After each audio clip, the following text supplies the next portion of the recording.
Welcome to the deep dive.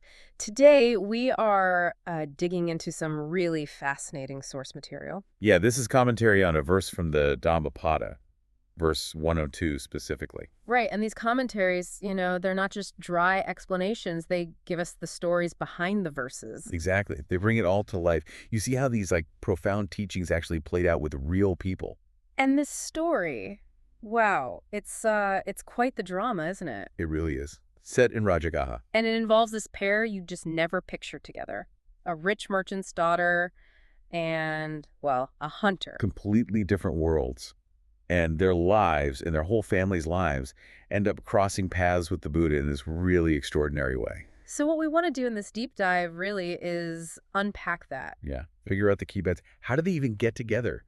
This wealthy woman and the hunter. Right, and what happened in that super intense encounter with the Buddha. And what's the bigger picture? What does it tell us about karma, about intention? Especially for someone on the path, right? Definitely. And then there's this amazing past life story that connects everything. It's kind of the hidden key. Okay, let's get into it then. Let's start with the story itself. Sounds good.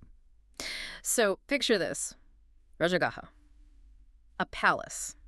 7th floor, no less. Luxury. Total luxury. And this rich merchant's daughter is living there. One evening, she looks out her window. And she sees him. Kukkuṭamittavatthu, the hunter, coming back into the city. And he's not exactly subtle about it. No, not at all. The sources really paint a picture, don't they? 500 snares. 500. Yeah, 500 lances, pulling this massive cart just piled high with meat from apparently 500 animals he'd killed. Wow. So a very successful hunter. You could say that. Top of his game. And this young woman up in her palace, surrounded by comfort, she sees this guy. And she's just, instantly drawn to him. That's what it says. Her mind became connected to him right then and there. Huh. That's unexpected. It really is. Oh. But she doesn't just wonder about it. She acts immediately. What does she do? Sends her maid straight out with a gift. Says, find out when he's leaving the city next and where. Okay, getting intel. Right. And the maid comes back, says he's leaving early the next morning, specific gate after he sells his meat. And the daughter, she doesn't, hesitate. Write him a note. Nope. Straight into action mode. Gets ready, puts on really simple, shabby clothes. Dresses down completely. Yeah. Grabs a water pot like she's just a regular woman going to the well with her maids. Yeah. Slips out of the city super early. And just waits for him by the gate. Exactly. Waits for Kukkuṭamittavatthu. Okay, so he turns up with his cart. Loaded up again, presumably. And he sees her following him. He must have been confused. Totally. He tries to wave her off, hey, I don't know you, I don't know your family, go back. But she keeps following. She does. He tries again and again to get rid of her. But she's just resolute. She says, look, I'm not here because you asked me. I came myself. Just drive your cart. That's bold. Very. And then she says this line, the one the commentary really highlights. What's the line? She tells him, it's not right to turn away Siri when she comes to you. Siri. S-I-R-I. What does that mean here? It means good fortune, prosperity, beauty, grace. Almost like she's saying, hey, I'm good luck walking towards you. Don't push me away. Ah, I see. And that works. It does. He sees she's completely serious, that she really means to join him. So he helps her up onto the cart. Just like that. Just like that. And off they go, leaving the city, heading towards his life as a hunter. Wow. And her family, back in the palace. They're frantic, searching everywhere, can't find her. They eventually just assume the worst. Ah, she's dead. Yeah. They actually hold a funeral feast for her. That's how completely she vanished from her old life. So she leaves all that luxury behind. The 7th floor. Everything. Everything. And goes to live with Kukkuṭamittavatthu, the hunter. And the text says, they settle down, and they have 7 sons together. 7. That's quite a family already. It is, and it gets bigger. As the sons grow up, she finds wives for them. So 7 daughters-in-law come into the picture, too. Exactly. So now you've got the original couple, their 7 sons, and the 7 daughters-in-law. 16 people living this presumably quite rustic life. Definitely a world away from her upbringing. And this family unit of 16 is really central to the next part of the story. Okay, so what happens next? This is where the Buddha comes in, right? Yes, exactly. The story shifts focus.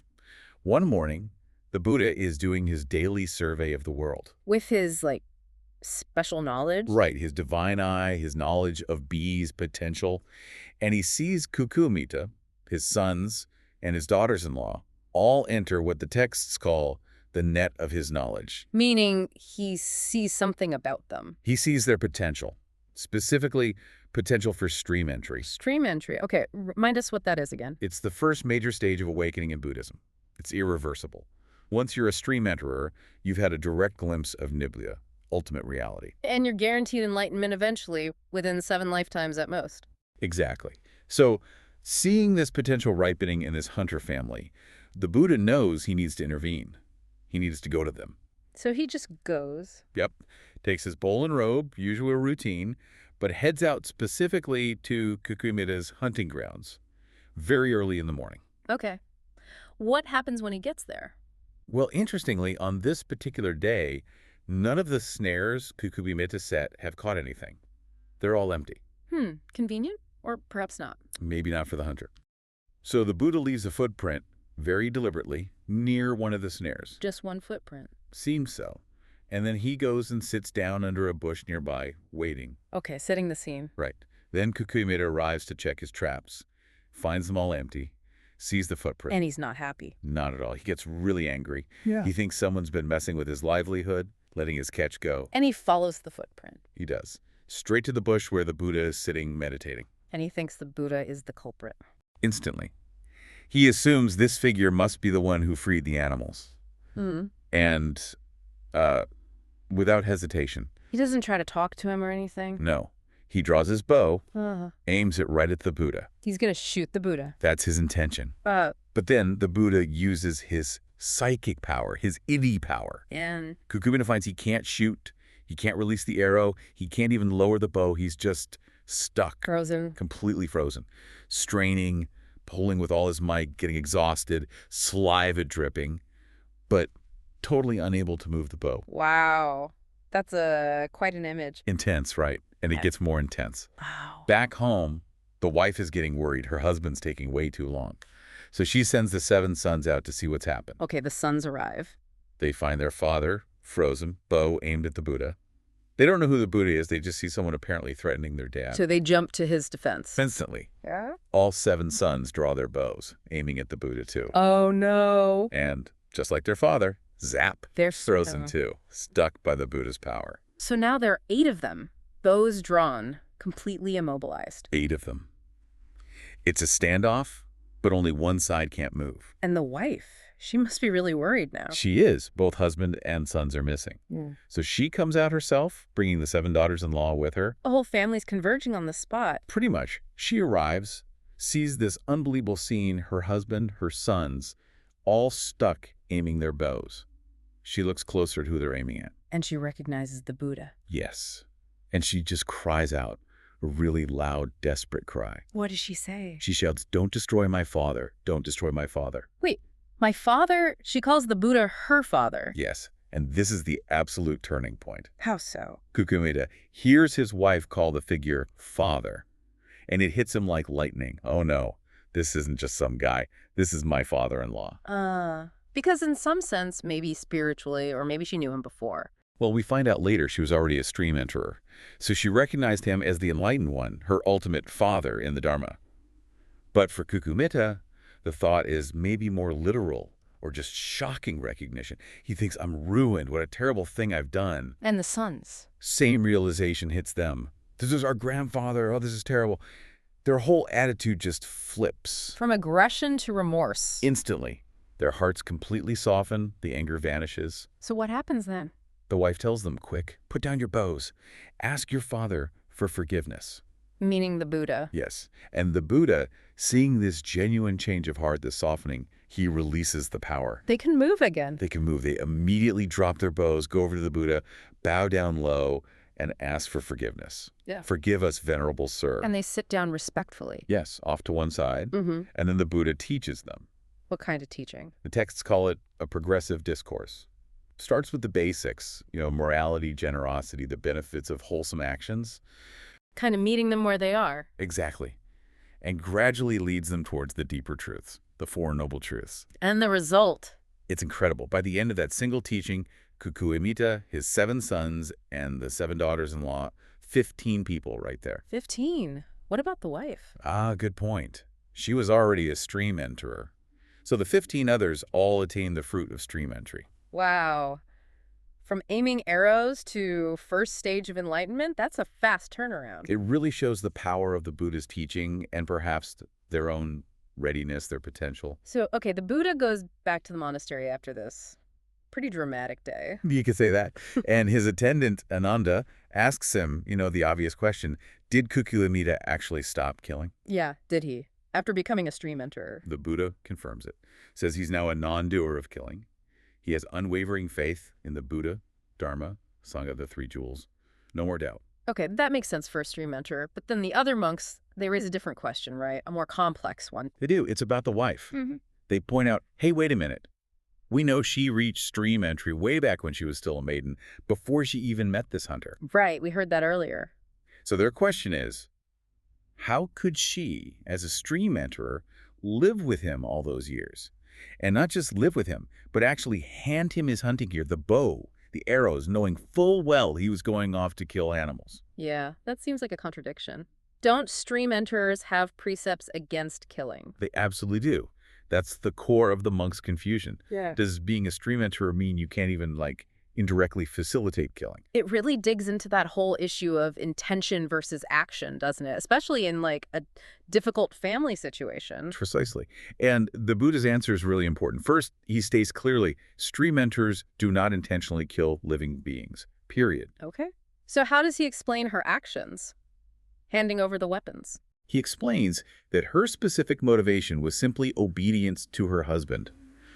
Fulfilling her duties as a wife, as she understood them in that culture and context, I am doing my husband's bidding, was her thought process. So it wasn't, here, go kill something. Critically, no. The source emphasizes this.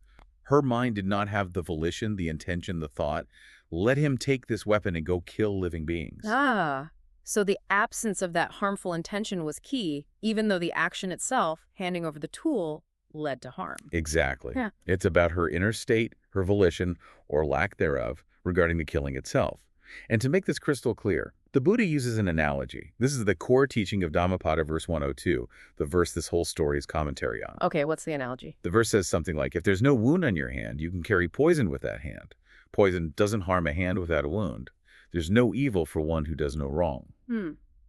So the hand without a wound represents? The mind, without the specific, unwholesome volition, the intention to harm or kill in this case. Just like you could, theoretically, carry poison without being harmed if your skin is unbroken. You could perform an action, like handing over a weapon that someone else uses for killing, without accruing the negative karma of killing yourself, provided your mind doesn't have that intention. Precisely. The lack of the wound, the lack of the specific evil intention towards the killing means the poison, the potentially negative consequence of the associated action, doesn't stick to you, doesn't generate that specific demerit for you. The evil belongs to the one doing the actual wrong action with wrong intention. That's a really subtle but, wow, incredibly important distinction. It separates the outward act from the inner state. It does. Her action was obedience, maybe even just performing a household task for him. Yep. It wasn't participation in the intent to kill. Got it. And this explanation was powerful. Very. The texts say that after the Buddha gave this teaching, using the analogy, many other people listening also attained stream entry or other stages of awakening. It clarified a really crucial point about karma and intention. Okay, that clears up the issue with the wife's actions. But the monks had another question later, didn't they? About the bigger picture. Yes. They were still wondering, okay, why did this whole family have the potential for stream entry together? And also, why was Kukkuṭamittavatthu, the husband, born into a hunter family in the first place, despite this, obvious past connection they must have had? Good questions. Where did the potential come from? And why the low birth for him? And this is where the Buddha tells him this incredible past life story. It goes way, way back to the time of Kassapa Buddha. A previous Buddha? Long before Gautama Buddha. Eons ago. And back then, there was a group of people involved in building a magnificent stupa, a dome-shaped monument, usually containing relics. Okay, a meritorious project. Hugely meritorious. And they were using seriously precious materials, like for the inner core, rare minerals, real gar, orpiment mixed with sesame oil, and the outside, covered in solid gold bricks. Solid gold. Yeah, and each brick was apparently worth a fortune, like 100,000 silver pieces or something. It shows the immense reverence and resources going into this stupa. So a massive undertaking. Absolutely. And as they got near the end, the enshrinement ceremony, they needed a leader, someone who had made a really significant contribution. Like a main sponsor. Kind of. So a village merchant steps up, offers 10 million silver coins, a huge amount. Definitely significant. But then some townspeople grumble about a certain city merchant, saying he just hoards wealth and isn't worthy, whereas this village merchant actually donated.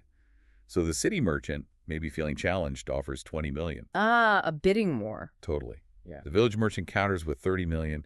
The city merchant jumps to 80 million. 80 million. Wow. Now the village merchant, the original bidder, he checks the accounts.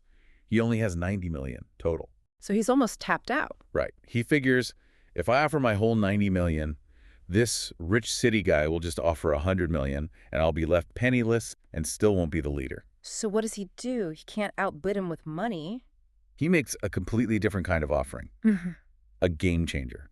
What is he? He stands up and declares, okay, I will offer the equivalent of that amount of wealth, Yeah. basically pledging his fortune's value. And me, my wife, my 7 sons, and my 7 daughters-in-law, all 16 of us, will become servants of the stupa. He offers his entire family as servants. Dedicates their lives to the stupa. Yes, their actual lives and labor in service to this sacred project. Whoa. That's Yeah. like way beyond just donating money. And that's exactly how the people saw it. They recognized that dedicating your own family, your own beings, was a far greater sacrifice, much more profound than wealth, which you could potentially earn back. So they chose him. They did. They made the village merchant the leader because of this incredible act of dedication. Then did they actually become servants? The whole family? Yes, the 16 of them served the stupa, cared for it, maintained it throughout their lives. The text does mention the townspeople later formally freed them from servitude, but they continued their devotion. And this collective act of merit, serving the stupa together? It had enormous karmic power. Because of this shared good deed, all 16 of them were reborn together in the Deva world. A heavenly realm. Yes, a realm of happiness and long life, a common result of powerful merit. And they stayed there for a whole Buddha interval. Which is? The vast, almost unimaginable stretch of time between one Buddha like Kassapa and the next like Gautama Buddha. So they enjoyed the fruits of that merit for an incredibly long time. Okay, now I see the connection coming. How does that lead to our story? So when the time was right, when Gautama Buddha appeared in our world, the wife from that past life group, the wife of the village merchant who made the pledge, passed away from the Deva realm. And was reborn as? Yeah, as the rich merchant's daughter in Rajaga. High birth, luxury. And the source says, because she had seen the truth previously, maybe during her service to the stupa, or through insight gained over those long ages, she had the foundation. Which allowed her to attain stream entry so early in this life. Yeah. Even as a maiden. Exactly. Her potential was already incredibly ripe due to that past merit and insight. Makes sense. Now, what about the husband, the village merchant from the past life? His rebirth was described as difficult. Why? Because the text says he had not seen the truth in the same way back then. Maybe his motivation was slightly different or his insight wasn't as developed. So where was he reborn? He transmigrated and ended up being born into a hunter's family, Kukkuṭamittavatthu. Ah. So that explains the lower birth. Despite the huge merit, his individual conditions were different. Precisely. But crucially, when he saw the merchant's daughter in this life, that incredibly strong connection, that love from their shared past life serving the stupa, just overcame him. It drew them together despite the huge social gap. And it explains why she went with him, too. That past bond was pulling her. Yes. That deep karmic link from lifetimes ago was the underlying reason for their seemingly inexplicable connection and elopement. Okay, it's all clicking into place now. And the sons and daughters-in-law. Same pattern. The 7 sons from the past life also passed from the Deva world and were reborn in her womb in this life. The 7 daughters-in-law from the past were reborn elsewhere, but eventually married the sons, bringing the original group of 16 back together. Incredible. All 16 from the stupa service reunited in this life. Exactly. And so the Buddha explained it was the power of that shared collective merit from serving the stupa in Kassapa Buddha's time that created the conditions for all 16 of them to encounter him in this life, and for the 15 who needed it to attain stream entry together. Wow, what a story. It really takes you on a ride, doesn't it? It absolutely does. You start with this, almost unbelievable romance across social divides. Yeah, the rich girl and the hunter. Then the family life. The sudden dramatic confrontation with the Buddha. The bow's drawn, being frozen. That incredibly tense moment, Hmm. then the realization, the teaching on intention, that hand and poison analogy is so powerful. Mm. It really clarifies the role of volition in karma. Super precise. And then you get this revelation. This whole thing was basically seeded lifetimes ago by this act of collective devotion. It puts everything in a completely different light, doesn't it? It shows how karma isn't just individual, but how shared actions create shared destinies, shared opportunities. Yeah. It makes you wonder, doesn't it, about the people in your own life? Yeah. Why these people? Are there unseen connections, maybe shared histories, shared merit bringing you together? It certainly suggests the forces at play might be much deeper than just, coincidence or surface level compatibility. Yeah. That past life merit clearly overrode massive social differences in this story. And the point about intention versus action, that's huge. How much does our inner state really define the ethical quality of what we do, even if the outward action looks ambiguous or even problematic? It emphasizes taking responsibility for our volitions, doesn't it? That's where the real karmic weight lies, according to this teaching. The mind is the forerunner. And finally, it just smashes any idea that your birth or your job limits your spiritual potential. Totally. A hunter and his family reached stream entry because the conditions created lifetimes ago were right. Potential can ripen anywhere, anytime, when the causes align. So maybe the final thought to leave you with is this. Consider the collective actions you're involved in now, the shared projects, the efforts towards something good, however small they might seem. Could those acts of shared merit be planting seeds right now, shaping future connections, future opportunities for insight, maybe even for awakening, for yourself and others, in ways you can't even imagine yet? What might you be building together?